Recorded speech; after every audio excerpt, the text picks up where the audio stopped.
ঝিনাইদহ শহরটি রাতের বেলা অনেক সুন্দর দেখায় বন্ধুরা। আলোকিত একটি শহর এই ঝিনাইদহ শহর। শহরটি যানজটমুক্ত এবং পরিষ্কার পরিচ্ছন্ন। পায়রা চত্বরের পাশ দিয়ে গেলে অনেক ভালো লাগবে আপনার। আর রাস্তাঘাটগুলো কত সুন্দর পরিপাটি। সবচেয়ে বড় বিষয় হচ্ছে এই ঝিনাইদহ শহরের চুয়াডাঙ্গা বাস স্ট্যান্ডের কাছে গোলপাতা চা স্টোরে চা খেতে এসে খেলাম লাচ্ছি। 35 আর ফিলস লাইক 41 ভাই।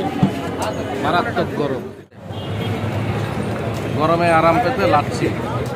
সো হ্যালো বন্ধুরা, this is Johnny Mridha from Jhenaidah. আজকে আমি তোমাদেরকে ঝিনাইদহ শহরের গোলপাতা চা স্টোরের চা খেতে এসে লাচ্ছি খেয়ে প্রাণ জোড়ালাম। আজকের পর্বের পুরোটাই থাকবে এই গোলপাতা চা স্টোরের লাচ্ছির দাম কত এবং কতক্ষণ দাঁড়িয়ে এই লাচ্ছিটি আমি হাতে পেলাম সেটাই তোমাদেরকে জানাবো। আচ্ছা, প্রথমেই বলে নি, গরমে হাঁসফাঁস অবস্থা, সারা দেশে কোথাও কোনো বৃষ্টি নেই। সেই সময়ে এই হঠাৎ করে সিদ্ধান্ত নিলাম শহরটা বাইকে করে একটু ঘুরে দেখব।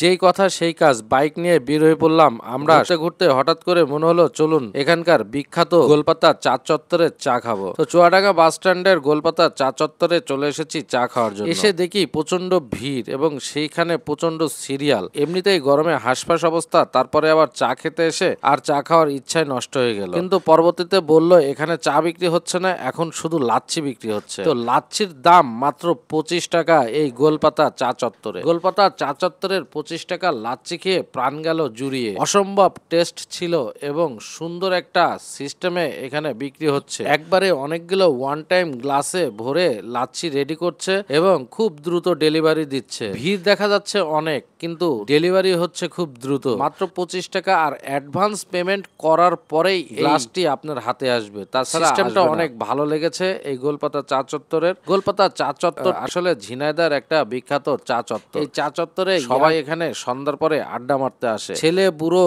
ইয়াংস্টার সবাই এই চা চত্বরে চা খেতে আসে। ঝিনাইদহের এই চা চত্বরে লাচ্ছি খেয়ে আমার প্রাণ জুড়িয়ে গিয়েছে। সত্যি কথা বলতে সেই গরমে লাচ্ছিটি মনে হচ্ছিল অমৃত পানি, যা আমার প্রাণকে জুড়িয়ে দিয়েছিল এবং শীতল করে দিয়েছিল।